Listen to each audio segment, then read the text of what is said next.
Nós vamos falar sobre desarmonia na igreja local. Nosso texto se encontra na carta de Filipenses 3, versos 17 a 21, e também Filipenses 4, versos de 1 a 3. Vamos ler Filipenses 4, versos de 1 a 3. Peço que os irmãos possam projetar o texto, e se você puder ler comigo, acho que vai ser um prazer, todos lendo juntos. Portanto, meus amados e muito queridos irmãos, minha alegria e coroa, estai assim firmes no Senhor, amados. Rogo a Evódia e rogo a Sintique, que sintam o mesmo no Senhor. E peço-te também a ti, meu verdadeiro companheiro, que ajudes essas mulheres que trabalharam comigo no Evangelho, e com Clemente, e com os outros cooperadores, cujos nomes estão no livro da vida. E o povo de Deus diz? Amém, pois esta foi a leitura da palavra de Deus. Antes de entrar no assunto, quantos de vocês já viram igrejas sendo afetadas, sendo prejudicadas, sendo severamente encurtadas no ministério, por causa de problemas de relacionamento interpessoal, por causa de problemas de relacionamento entre os irmãos? Acho que a maioria de nós. Infelizmente, este problema é mais comum do que imaginamos. E acontece com todas as igrejas. Não há nenhuma igreja isenta de problemas de relacionamento. Porque onde existe o ser humano, existe problema. Alguém certa vez me disse, eu não vejo a hora de ir para uma igreja onde não haja desavença, onde não haja desarmonia, onde não haja desacordo, desencontros. E eu disse para aquela pessoa, eu sinto muito, mas tal igreja não existe na terra, mas ela vai existir um dia no céu.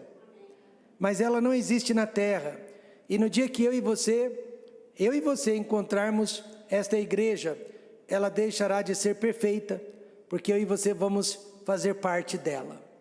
Por isso que eu sempre digo, a igreja não é um clube social de pessoas perfeitas, mas ela é um hospital tratando pessoas enfermas.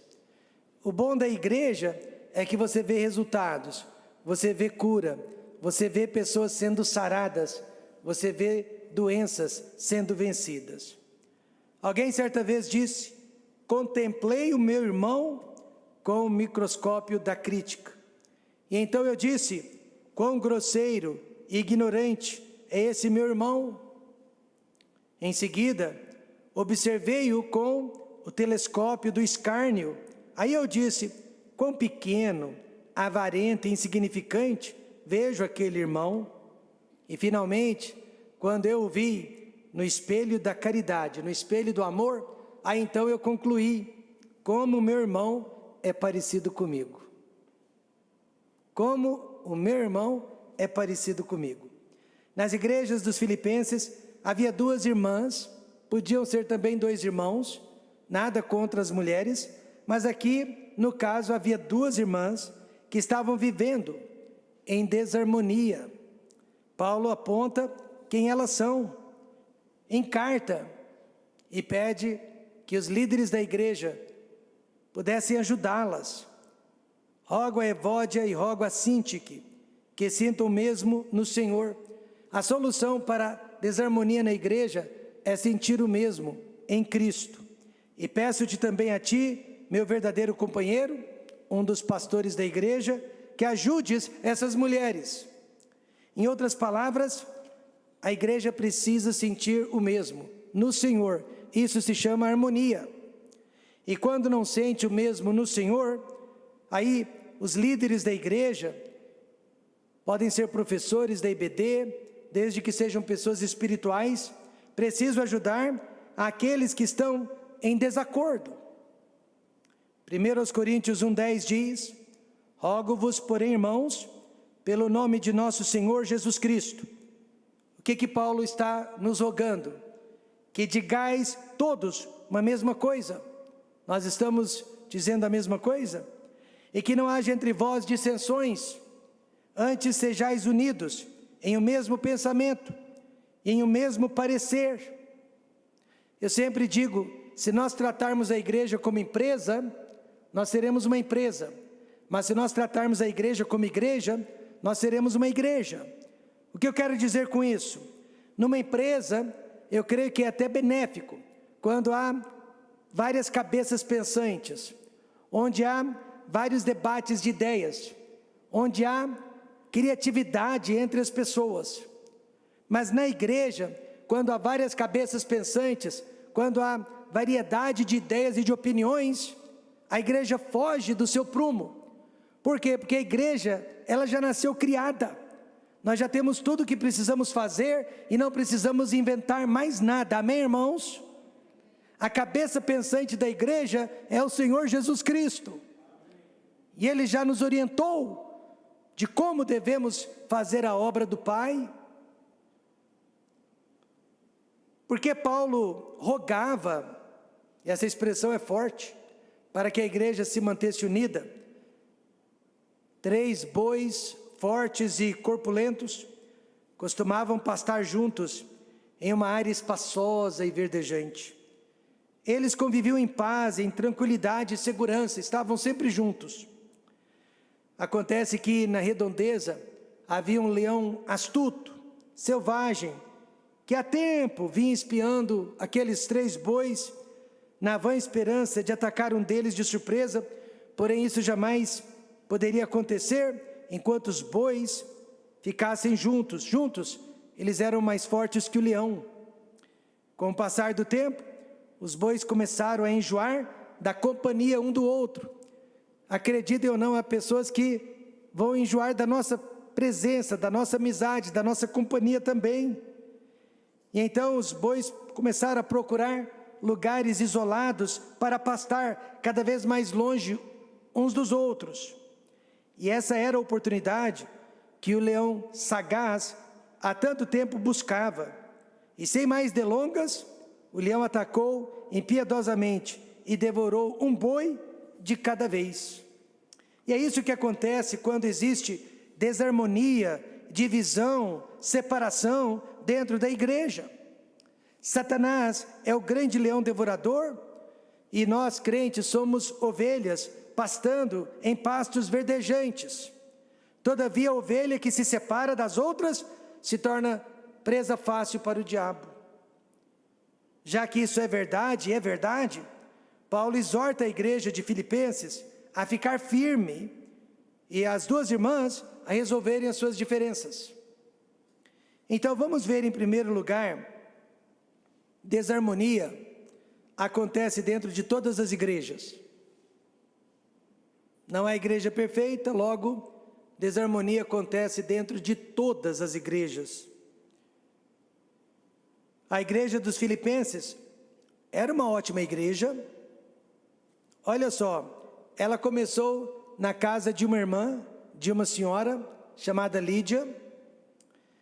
Lembra do carcereiro que foi salvo à meia-noite através de Paulo e Silas? Ele e a família dele eram membros desta igreja. E aquela igreja, apesar de pobre, muito pobre, ajudava a sustentar missionários e contribuía generosamente para a obra de Deus. Era uma boa igreja, amém, irmãos? Mas, como em toda igreja, alguns membros estavam tendo problemas. E quais eram esses problemas? Veja, capítulo 4, verso 2. O problema era 2 mulheres. Rogo a Evódia e rogo a Sintique, que sintam o mesmo no Senhor. Às vezes o problema sou eu, às vezes o problema é você. O importante é que o problema deve e precisa ser resolvido. Mas olha, o que não era o problema daquela igreja? Não era falta de dinheiro. Apesar de muito pobre, aquela igreja sabia ser contente. E Paulo até declarou que ela foi a única igreja que o ajudou na sua primeira viagem missionária. Não é incrível isso? Foi a única igreja que o apoiou na sua primeira jornada missionária. Então não era falta de dinheiro. Também, meus irmãos, não era um número pequeno de pessoas que frequentavam o culto. Aliás, número pequeno de pessoas nunca foi e nunca vai ser problema. Amém, irmãos? Porque onde há 2 ou 3, Jesus prometeu estar no meio deles. E se Jesus está no nosso meio, não há do que reclamar. A pessoa mais importante está entre nós. Não era um número pequeno de pessoas. Também não era falta de liderança. Paulo menciona na carta vários nomes de cooperadores que havia dentro daquela amada igreja. Também, meus irmãos, não era nenhum tipo de imoralidade que a igreja estivesse praticando. O problema, mais uma vez, era 2 mulheres que estavam vivendo em crítica, desarmonia e dividindo a igreja com as suas desavenças. O problema foi tão sério que Paulo fez 2 pedidos por carta inspirada. Primeiro, que as irmãs acertassem as suas diferenças. Vocês não podem continuar desse jeito. E segundo, que o pastor ou algum líder da igreja ajudasse aquelas irmãs a colocarem uma pedra em cima do problema. Paulo disse para a igreja de Corinto certa vez: quanto ao mais, irmãos, regozijai-vos, sede perfeitos, que quer dizer completos, sede consolados, sede de um mesmo parecer, vivei em paz, e o Deus de amor e de paz será convosco. Então eu não canso de ensinar que na igreja não há lugar para muitas ideias. A igreja é lugar de uma única ideia, de um mesmo parecer. Paulo usa essa expressão o tempo todo, de um mesmo parecer, para que não haja desavença, falta de paz entre nós. Aí eu pergunto, será que esta pequena igreja tem problemas de desarmonia? Bem provável que sim. A desarmonia é um pecado que precisa ser confessado por quem o pratica e abandonado, como qualquer outro pecado, irmãos, que atinge a nossa vida e que pode destruir a obra de Deus. Então o problema da igreja de Filipenses foi desarmonia. E o que causou este problema? Veja a causa no verso 15. Capítulo 3, verso 15. Por isso, todos quantos já somos completos, sintamos isto mesmo. E se sentis alguma coisa de outra maneira, também Deus vô-lo revelará. Nós precisamos verificar os nossos sentimentos, os nossos pensamentos, as nossas ideias, os nossos desejos, os nossos alvos. Afinal de contas, o que nós esperamos da igreja, o que nós queremos alcançar através da igreja, por que precisamos da igreja e por que estamos numa igreja? Eu não sei quanto a você, mas desde muito cedo na vida eu aprendi que eu estou na igreja para servir a Jesus Cristo. Desde cedo eu aprendi que o único alvo dentro da igreja é servir o cabeça da igreja. E através da igreja, utilizar os meus dons espirituais, meus talentos, dedicar minha vida a Deus. Mas quando nossos alvos são diferentes deste, haverá problemas. Muitos dizem que desarmonia na igreja é resultado da diferença de personalidades entre nós. Não acredito nisso. Eu e a minha esposa, nós temos personalidades opostas e nem por isso brigamos. Amém, irmãos? Não se trata de personalidade. Desarmonia, irmãos, é resultado de 3 pecados seríssimos na vida do ser humano: orgulho, egoísmo e autocomiseração, que é o mesmo que autopiedade. Orgulho é quando você e eu pensamos além e acima do que devemos sobre nós mesmos, ou sentimos acima do que devemos sobre nós mesmos. Contra o orgulho, a Bíblia declara isso: digo a cada um dentre vós que não pense de si mesmo além do que convém, antes pense com moderação, seja equilibrado a respeito do que você acha de si mesmo. Isso vale tanto para o presunçoso, quanto também para aquele que tem complexo de inferioridade. É orgulho Quando você diz, eu sou melhor, eu sou mais capacitado, eu deveria fazer isso, eu deveria fazer aquilo na igreja.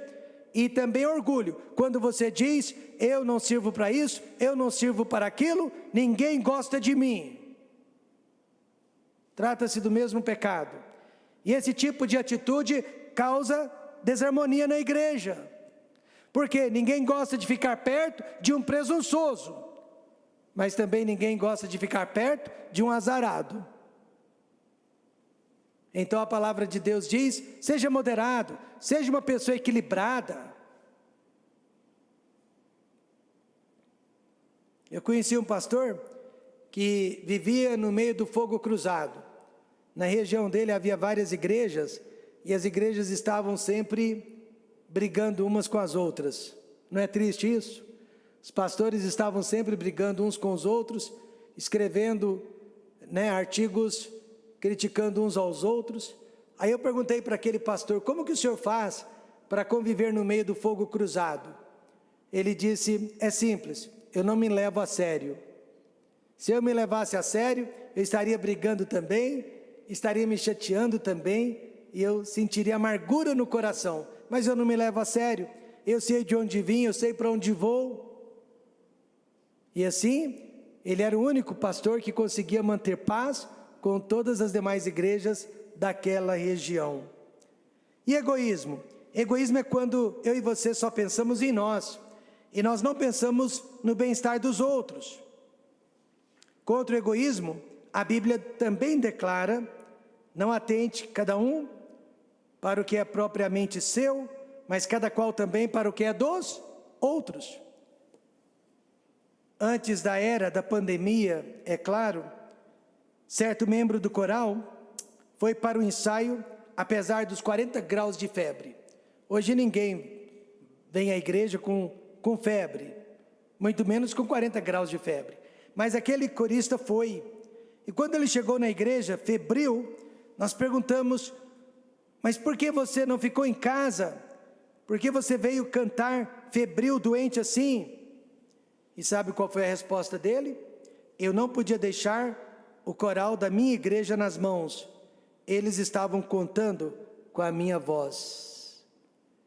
Esse tipo de atitude está faltando, amém, irmãos?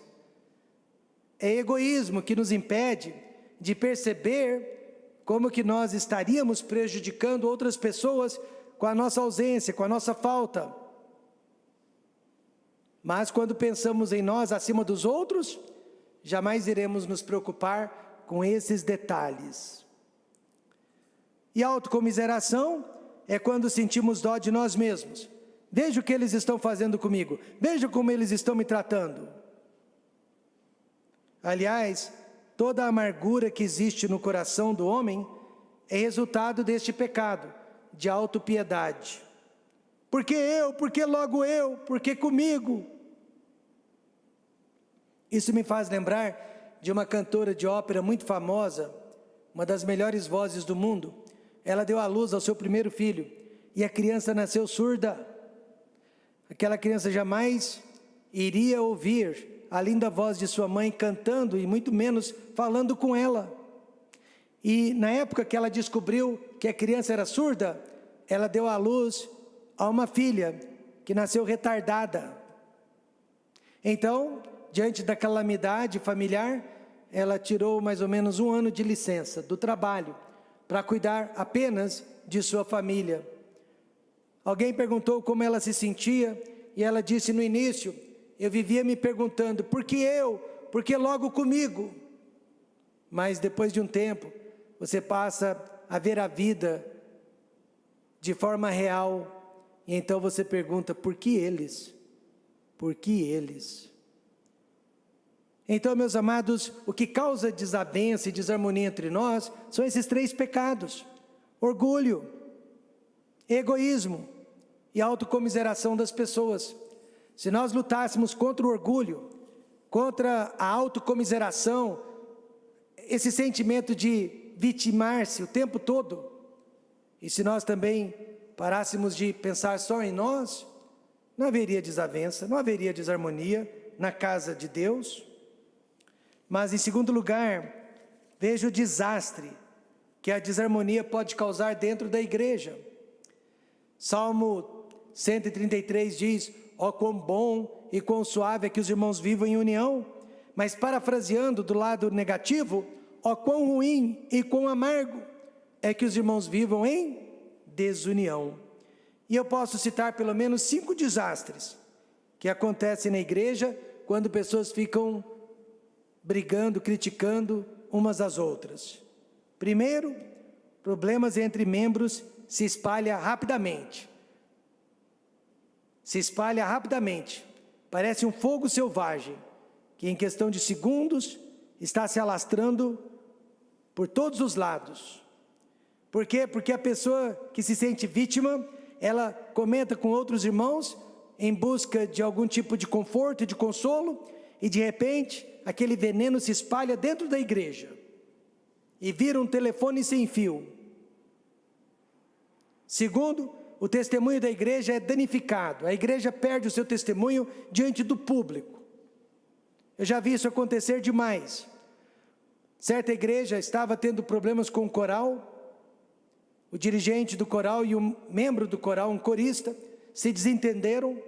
O corista foi convidado a se retirar do coral, mas ele levou a sua amargura para a família. A família, por sua vez, levou a amargura para os vizinhos, que por sua vez levaram aquela amargura para a comunidade.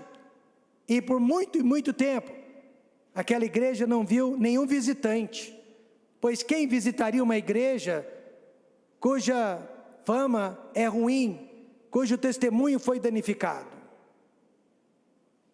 E é isso que Satanás está buscando, através das críticas, da desarmonia, da desavença entre irmãos. O diabo sai vitorioso. Paulo disse para a igreja em 2 Coríntios 2,11, porque não ignoramos os seus ardis. E um dos ardis do diabo é fomentar discórdias entre os irmãos. Aí o Espírito Santo é entristecido e apagado. Aí nós entramos na igreja e nós sentimos o ambiente pesado. Numa igreja, ambiente pesado. E nós sentimos que os hinos e as orações não ultrapassam o teto. E almas não estão sendo salvas. Nós não ouvimos améns. E os irmãos deixam de visitar o altar da igreja.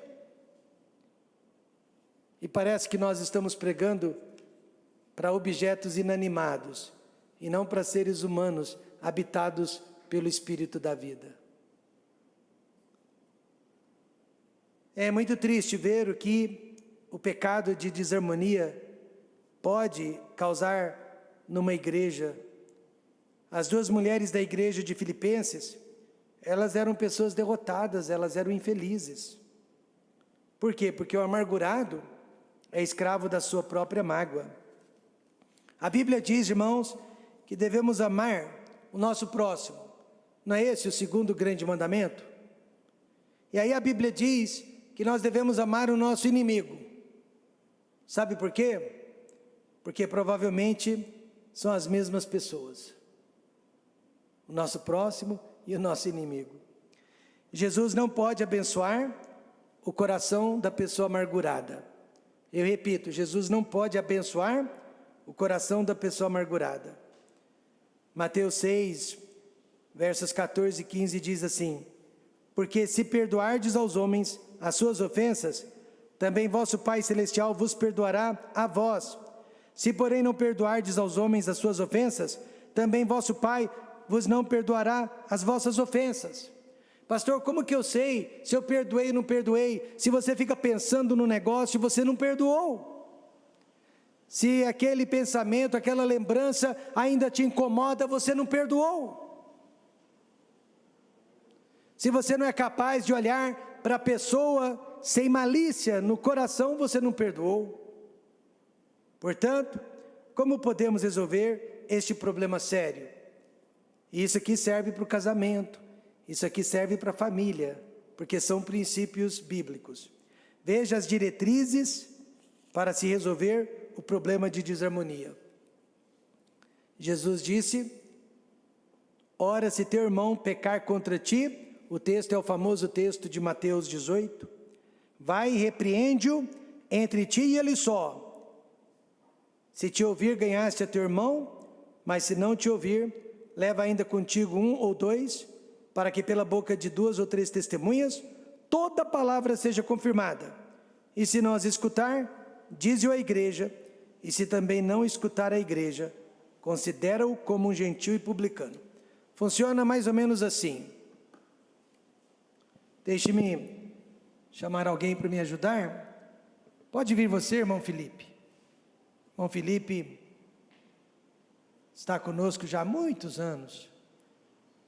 Digamos que eu e o Felipe, nós estamos tendo algum conflito de relacionamento. Ele me chateou, eu fiquei sabendo que ele andou falando mal de mim para o pastor Márcio. Então, de acordo com essa leitura bíblica, eu vou procurar o Felipe. Tenha bondade. E eu vou chegar para ele e dizer: Felipe, eu soube que você está chateado comigo, fiz alguma coisa que te entristeceu, eu preciso da sua ajuda. Me diga o que eu fiz e como que eu posso melhorar. Geralmente, o Felipe vai dizer: não, que coisa, o senhor não fez nada, está tudo bem entre nós. O brasileiro tem muita dificuldade de ser franco, de ser direto e reto. O americano não, quantos já perceberam isso? Mas o brasileiro faz rodeios, o americano não. Mas eu sei que ele me criticou para o pastor Márcio. Então eu digo: olha, de qualquer forma, me perdoa se eu te magoei, eu quero ser uma melhor pessoa. E vou embora, tchau. Aí passaram-se alguns dias, e ele me criticou novamente, desta vez para o irmão Davi. Não só para o Davi, mas para o Rodrigo. Então o que eu faço? Agora eu chamo uma testemunha idônea, para que possa vir comigo. Pastor Márcio, por favor, essa testemunha não vai falar nada, só vai estar presente. Ele não vai interferir, não vai dar palpite, ele só está presente. E mais uma vez eu vou conversar com o Felipe, desta vez com o pastor Márcio presente. Irmão Felipe, pastor Márcio está comigo, só como testemunha, porque eu quero realmente ter paz com o irmão. Eu quero ser uma bênção na sua vida, não quero machucá-lo, não quero ofendê-lo, não quero pecar contra você. Me diga, o que eu tenho feito de errado? Eu prometo, eu vou procurar melhorar. Mais uma vez o Felipe tenta se esquivar, e dessa vez ele diz que eu passo por ele, e faço de conta que ele não existe. Então eu peço perdão, e prometo ser mais atencioso da próxima vez. Acertamos, estamos na paz, vamos embora. Só que agora ele faz tudo de novo, e pior ainda, ele fala para 10 pessoas, me critica, está difamando a minha reputação. A Bíblia diz para falar com a igreja, e a igreja não é o povo, mas eu vou falar com o pastor da igreja, os diáconos da igreja. Se eu sou o pastor da igreja, não tenho com quem falar, né? E novamente, pastores e diáconos, vamos falar com o Felipe. Parece que agora resolveu o problema. Que nada, o Felipe está pior do que nunca. Aí a Bíblia diz: posso tratá-lo como gentil, não como inimigo, amém, irmãos? Mas como gentil, quer dizer que ele não me ama. Eu não posso obrigá-lo a me amar, eu não posso obrigá-lo a confiar em mim, eu não posso obrigá-lo a me aceitar, mesmo na mesma igreja, eu não posso. Eu tenho que respeitar o que ele pensa a meu respeito. Nunca desejar o mal para ele, mas saber que eu não sou a pessoa favorita dele. Isso pode acontecer dentro da igreja o tempo todo, infelizmente. Quantos entenderam? Algumas igrejas diriam: não, vamos expulsar o Felipe da igreja. Não, a igreja não é capaz de dizer quem está certo e quem está errado. Nós só podemos seguir as diretrizes bíblicas, amém? Então não é a igreja que vai tratar o Felipe como gentil e publicano, sou eu, o ofendido, mas jamais tratá-lo como inimigo, amém, irmãos? Ele não me ama, mas eu posso amá-lo. Ele não confia em mim, mas eu posso confiar nele. Obrigado, podem voltar para os seus assentos. Então eu creio que com esse texto podemos finalizar o estudo desta noite, mostrando o que a igreja pode fazer para se prevenir da desarmonia, para se prevenir da desunião, da divisão que pessoas podem causar na igreja. Como seres humanos, nós somos diferentes uns dos outros. Criação, personalidade, educação formal e até o nosso nível espiritual é diferente. Algumas pessoas são mais sensíveis, outras já são mais casca grossa. Algumas pessoas são mais tímidas, outras são mais extrovertidas, e nós temos que respeitar essas diferenças. Por isso Deus tem nos dado várias maneiras de evitarmos desarmonia, mas eu vou citar apenas uma nesta noite: crescimento espiritual. Sem querer ofender, ofendendo, alguém precisa dizer para o Felipe: vai crescer, menino. Você precisa de crescimento espiritual, amém, irmãos? Porque a única vitória contra a nossa carnalidade é crescimento espiritual. E eu não estou falando de conhecimento bíblico. Conhecimento bíblico é uma coisa, crescimento espiritual é outra. Crescimento espiritual, hoje aconselhando uma senhora, ela disse: pastor, eu estou sendo atormentada por espíritos maus. Eu acredito que há pessoas fazendo trabalho contra a minha vida. O que eu devo fazer? Pare de se preocupar com espíritos maus e se preocupe com o espírito bom. Passe a produzir o fruto do Espírito, de Gálatas 5:22. Isso é crescimento espiritual. Crescimento espiritual é a solução para desarmonia dentro de uma igreja. Crescimento espiritual vai vencer o nosso pecado de orgulho, nosso pecado de inveja, nosso pecado de autocomiseração e o nosso egoísmo. Em suma, as pessoas que causam problemas de divisão não estão crescendo espiritualmente. E um abismo chama outro abismo. Vamos citar juntos João 13:34. Palavras de Deus, não do pastor. Prontos? E aí nós encerramos. Todos juntos?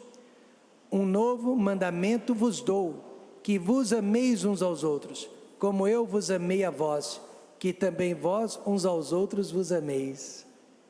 E o povo de Deus diz: